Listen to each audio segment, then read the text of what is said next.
तो आज जानेंगे गैल्वेनिक शेल होता क्या है। तो गैल्वेनिक शेल जो है वो केमिकल एनर्जी को इलेक्ट्रिकल एनर्जी में कन्वर्ट करता है, ठीक है। और ये क्या होता है, स्पॉन्टेनियस होता है। स्पॉन्टेनियस का मतलब अपने आप वो रिएक्शन करना शुरू कर देता है, ठीक ना, स्पॉन्टेनियस रिडॉक्स रिएक्शन। तो और इसका क्या होता है, गिब्स एनर्जी जो होता है वो नेगेटिव में होता है।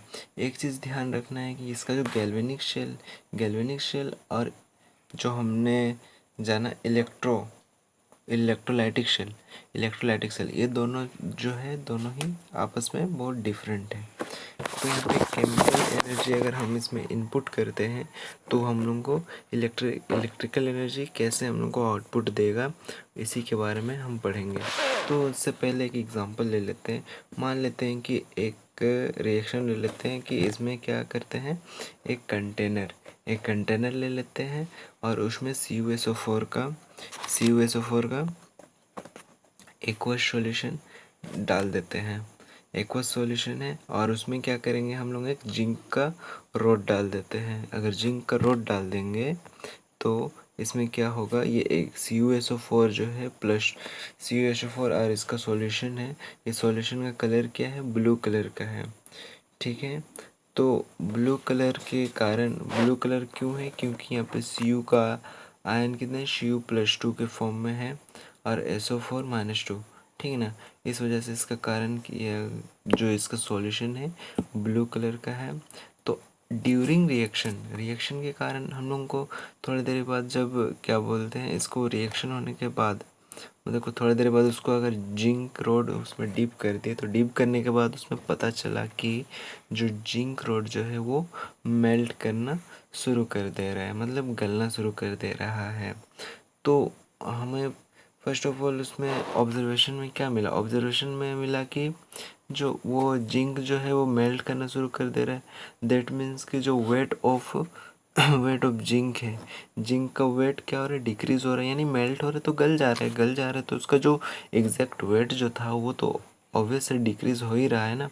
और उसमें दूसरा चीज़ ये देखने को मिल रहा है कि ब्लू कलर जो है ऑफ सॉल्यूशन वो डिसअपेयर हो जा रहा है। तो डिसअपेयर कैसे हो रहा है ब्लू कलर, क्योंकि उसमें जो Cu+2 जो था यहाँ पे Zn था, तो Zn लूज़ कर रहे हैं अपने आप को। दैट मीन्स कि Zn अपने आप को कितना ज़्यादा से ज़्यादा 2 इलेक्ट्रॉन लूज़ कर सकता है, Zn+2 हमें पता है, ठीक है ना। तो Zn+2 यहाँ पे लूज़ करेगा। तो जब यहाँ पे अपना +2 आयन जब ये Cu+2 को देगा, Cu+2 मतलब ये अपना रिएक्शन करेगा, ठीक है ना। सेकंड ऑब्जर्वेशन में क्या है, जो Cu+2 जो है वो 2 इलेक्ट्रॉन क्या करता है, गेन करके अपने आप को कंप्लीट कर लेता है, Cu बना लेता है। तो इस वजह से क्या होता है, जो ब्लू कलर जो होता है वो ख़त्म हो जाता है, वो क्या हो जाता है, डिसअपेयर हो जाता है। जैसे हमने बताया था कि Cu जो है उसका आयन क्या होता है, Cu+2 होता है।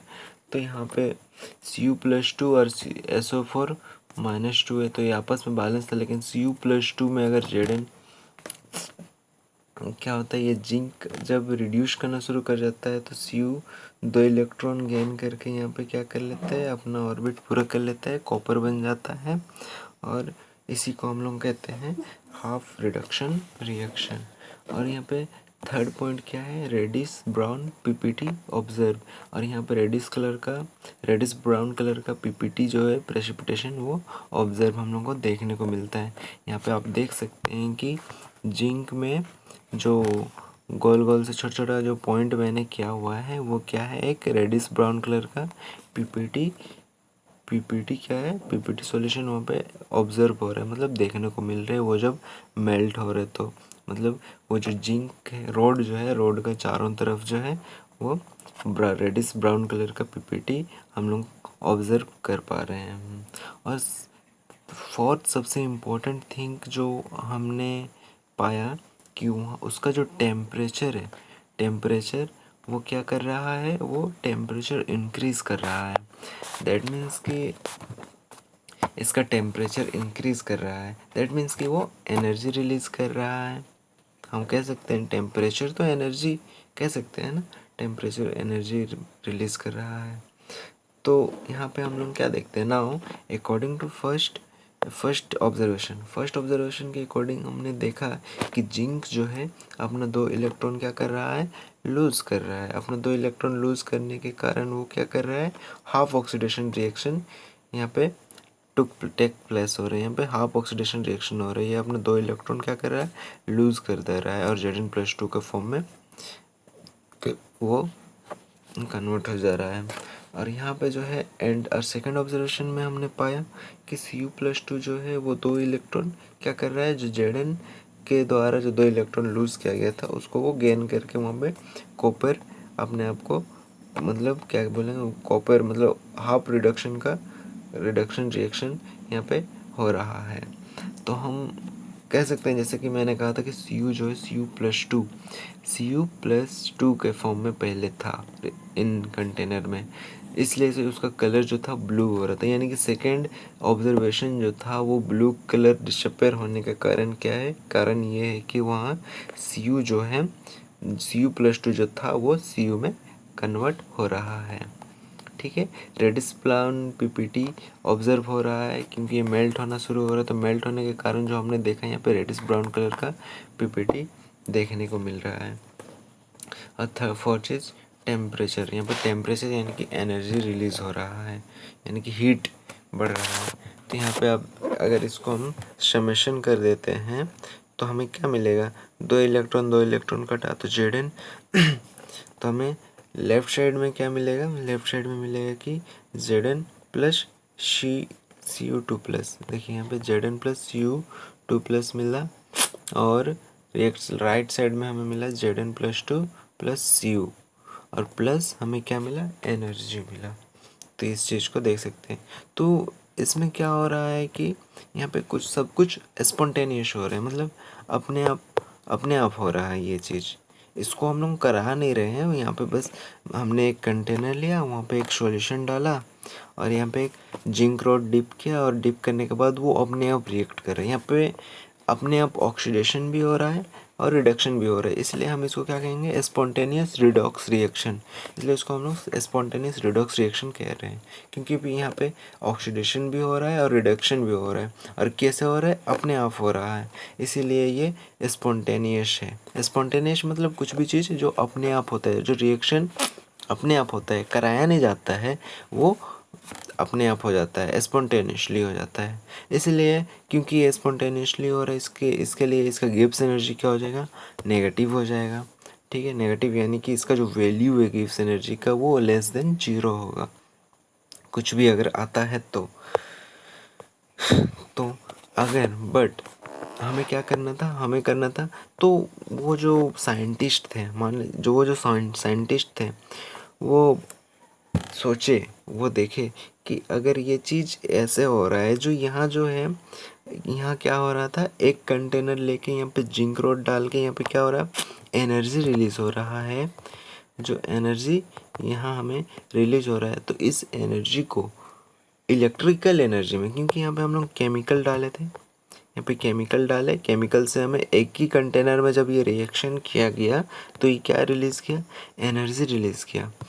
तो अब हम सोच रहे हैं कि इसको हमें इलेक्ट्रिकल एनर्जी में कन्वर्ट कैसे कर सकते हैं। तो वो जो साइंटिस्ट थे वो लोग सोचे, जिसने भी ये किया, कि अगर इसको इलेक्ट्रिकल एनर्जी में कन्वर्ट करना है तो क्यों ना हम इसमें कुछ इलेक्ट्रिकल अप्लायंसेस का यूज़ करें। तो इन्होंने दिमाग लगाया है कि क्या कहते हैं, for showing chemical energy into electrical energy, electrical energy में कैसे कन्वर्ट करना है। अब इसीलिए वो लोग अपना दिमाग लगाया कि यहाँ पे 2 सेपरेट अलग अलग कंटेनर लिया, 2 अलग अलग कंटेनर लिया और एक कंटेनर में क्या किया, लेफ्ट हैंड साइड और ये हो गया राइट हैंड साइड। ओके, तो यहाँ पे क्या किया, लेफ्ट हैंड साइड वाला कंटेनर में एक जिंक का सॉल्यूशन ले लिया, जिंक सल्फेट का एक्वस सॉल्यूशन ले लिया और उसमें एक रॉड जो है वो जिंक का डिप कर दिया।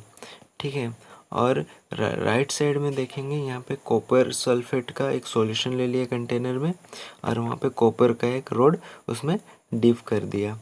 अब हम जानते हैं यहाँ पे क्या हो रहा है, ऑक्सीडेशन, यानी कि Zn जो हमने पढ़ा था, क्या हो रहा है यहाँ पे, Zn जो हो रहा है वो Zn+2 प्लस 2 इलेक्ट्रॉन क्या करता है, लूज करता है। तो लूज करता है दैट मीन्स यहाँ पे क्या हो रहा है, ऑक्सीडेशन का काम हो रहा है, ऑक्सीडेशन हो रहा है। और यहाँ पे क्या हो रहा है, कॉपर जो है 2 इलेक्ट्रॉन यहाँ पे गेन कर रहा है, दैट और कॉपर फॉर्म कर रहा है, दैट मीन्स यहाँ पे क्या हो रहा था, रिडक्शन हो रहा है, रिडक्शन हो रहा है। तो यहाँ पे रिडक्शन में, ऑक्सीडेशन में क्या होता है, एनोड होता है ना। ऑक्सीडेशन और एनोड हमें पता है कि एनोड जो है वो ऑक्सीडेशन स्टेट में होता है, दैट मीन्स कि एनोड का हम लोग साइन क्या हो जाएगा, नेगेटिव हो जाएगा। और यहाँ पे कैथोड जो है वो पॉजिटिव है, वो रिडक्शन के केस में यूज़ होता है कैथोड का, तो कैथोड जो है वो पॉजिटिव हो जाएगा।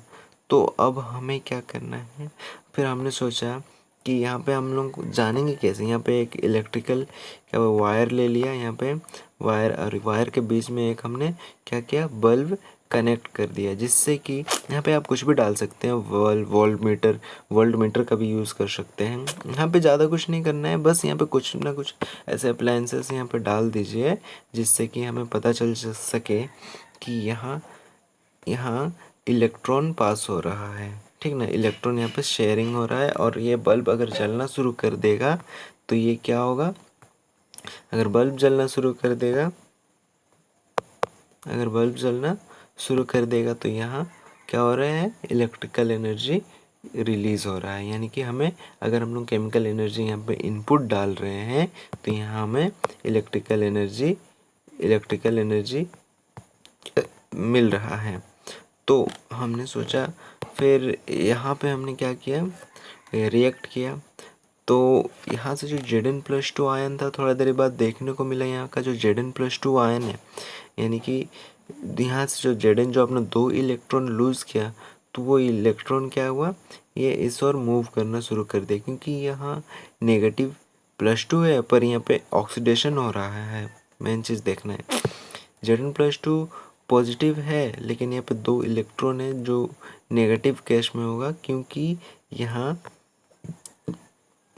यहाँ ऑक्सीडेशन हो रहा है, और ऑक्सीडेशन में एनोड नेगेटिव केस में होता है। तो यहाँ पे एनोड जो है वहाँ नेगेटिव है, 2 इलेक्ट्रॉन यहाँ क्या करेगा, नेगेटिव टर्मिनल से लेके पॉजिटिव टर्मिनल की ओर मूव करना शुरू कर देगा। तो यहाँ पे इलेक्ट्रॉन जो है वो नेगेटिव से पॉजिटिव की ओर जाएगा, फिर यहाँ से पास होते हुए कॉपर जो है पॉजिटिव है, ये अपने वो क्या करेगा, एनोड यानी कि इलेक्ट्रॉन को अपने ओर अट्रैक्ट करेगा, ठीक है। तो इस केस में क्या हो रहा है, इलेक्ट्रॉन का ट्रांसफ़र हो रहा है, और ये इलेक्ट्रॉन का ट्रांसफ़र के कारण ये क्या हो रहा है, बल्ब ग्लो होना शुरू कर दे रहा है। दैट मीन्स कि जो हमारा रिएक्शन था कि गैल्वेनिक शेल का, कि केमिकल एनर्जी को इलेक्ट्रिकल एनर्जी में कन्वर्ट करने का, तो हमने यहाँ पे केमिकल एनर्जी इनपुट दिया और हमें इलेक्ट्रिकल एनर्जी आउटपुट मिल गया। दैट मीन्स कि हम कह सकते हैं कि यहाँ पे हम लोग का जो एक्सपेरिमेंट था वो सफल हो गया, मतलब सक्सेस हो गया। गैल्वेनिक शेल हमारा यहाँ काम करना शुरू कर दिया, ठीक है। तो बल्ब जलना शुरू कर दिया, पर नॉट लॉन्ग टर्म, लंबे समय के लिए नहीं। जब तक ये रिएक्शन चला, कुछ समय के लिए ये जला, फिर बुझ गया मतलब यहाँ पे इलेक्ट्रॉन का ट्रांसफ़र रुक गया, इसको जितना जाना था वो चले गया, ठीक है, और इसको जितना लेना था वो ले गया। तो इसका मतलब ये कि ये लंबा समय के लिए नहीं, कुछ समय के लिए जला, लेकिन जला यहाँ पे, लेकिन इलेक्ट्रिकल एनर्जी जो है वो क्या हुआ, रिलीज़ हुआ, हमें आउटपुट मिला। तो इसको हम लोग याद रख सकते हैं कि लेफ़्ट और राइट साइड में क्या होता है। देखो, लेफ़्ट साइड में LOAN, लॉन, ये वर्ड हमें याद रखना होगा, ठीक है। और राइट हैंड साइड जो है, मतलब इसको याद रखने के लिए, तो लेफ़्ट हैंड साइड में क्या क्या होता है, लेफ़्ट साइड वाला कंटेनर में क्या होता है, लेफ़्ट हैंड साइड वाला कंटेनर में ऑलवेज़ क्या होगा, ऑक्सीडेशन होगा, और ऑक्सीडेशन होगा तो इसका जो ये क्या होगा, एनोड के रूप में होगा। अगर एनोड है तो ये क्या हो जाएगा, नेगेटिव के फॉर्म में एग्जिस्ट करेगा। तो राइट हैंड साइड इसका जस्ट ऑपोजिट हो जाएगा, लेफ्ट का यहाँ पे R हो जाएगा, राइट हो जाएगा, और ऑक्सीडेशन का यहाँ राइट हैंड साइड में रिडक्शन हो जाएगा। एनोड है तो इधर क्या हो जाएगा, कैथोड हो जाएगा, यहाँ पे नेगेटिव है तो इधर पॉजिटिव हो जाएगा, जिसको RRCP। तो इस तरह से आप याद कर सकते हैं। इस चीज़ को। तो यहाँ पे डिफ्रेंशिएट कर रहे हैं, डिफ्रेंशिएट देख लेते हैं इलेक्ट्रोलाइट और गैल्वेनिक शेल में क्या क्या होता है।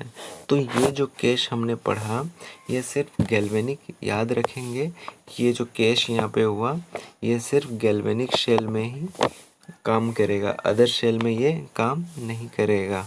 ये जो केस हमने पढ़ा इसमें जो नेगेटिव जो आयन एनोड इधर आ रहा है, फिर इधर पॉजिटिव कैथोड जा रहा है, तो ये सिर्फ गैल्वेनिक शेल में ही काम करेगा। तो यहाँ पे देख सकते हैं कि इलेक्ट्रोलाइटिक शेल में हमने पढ़ा था कि इलेक्ट्रिकल एनर्जी जो है वो केमिकल एनर्जी में कन्वर्ट करता है, बट गैल्वेनिक शेल क्या करता है, केमिकल एनर्जी को इलेक्ट्रिकल एनर्जी में कन्वर्ट करता है, जैसे उसका ऑपोजिट। और ये जो होता है इलेक्ट्रोलाइट सेल जो होता है वो नॉन स्पॉन्टेनियस रिडॉक्स रिएक्शन होता है।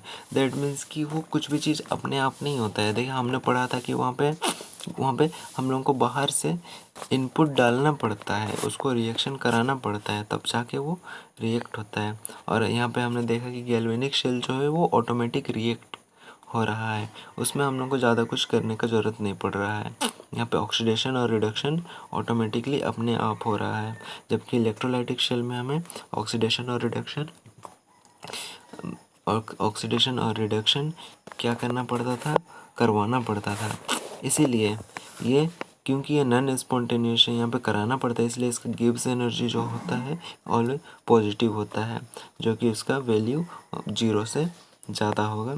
और एनोड जो है, और इसका जो गैल्वेनिक शेल है, इसका गिब्स एनर्जी हमेशा गैल्वेनिक शेल में नेगेटिव होगा, और इसका वैल्यू जो होता है डेल्टा जी का वो 0 से कम होता है। तो ये हमारे न्यूमेरिकल्स में काम आएंगे आगे। तो चौथा फोर्थ जो है, इसका एनोड जो होता है पॉजिटिव होता है और कैथोड जो होता है नेगेटिव होता है। बट यहाँ गैल्वेनिक शेल में इसका जस्ट ऑपोजिट होता है, याद रखने वाला चीज़ है। यहाँ पे एनोड जो है वो नेगेटिव केस में होता है और कैथोड जो है यहाँ पॉजिटिव में होता है, क्योंकि यहाँ ऑक्सीडेशन का काम हो रहा है, और ऑक्सीडेशन एनोड को डिनोट करते हैं और रिडक्शन पॉजिटिव यानी कि कैथोड को। तो यहाँ पे बस ये दो चीज़ का डिफरेंस है, ये इलेक्ट्रोलाइटिक शेल और गैल्वेनिक शेल का सबसे मेन डिफरेंस। इस चीज़ को हमें सबसे ज़्यादा ध्यान देना चाहिए। तो ये रहा हमारा गैल्वेनिक शेल। तो इस तरह से हमने केमिकल एनर्जी को इलेक्ट्रिकल एनर्जी में कन्वर्ट किया। और ये रहा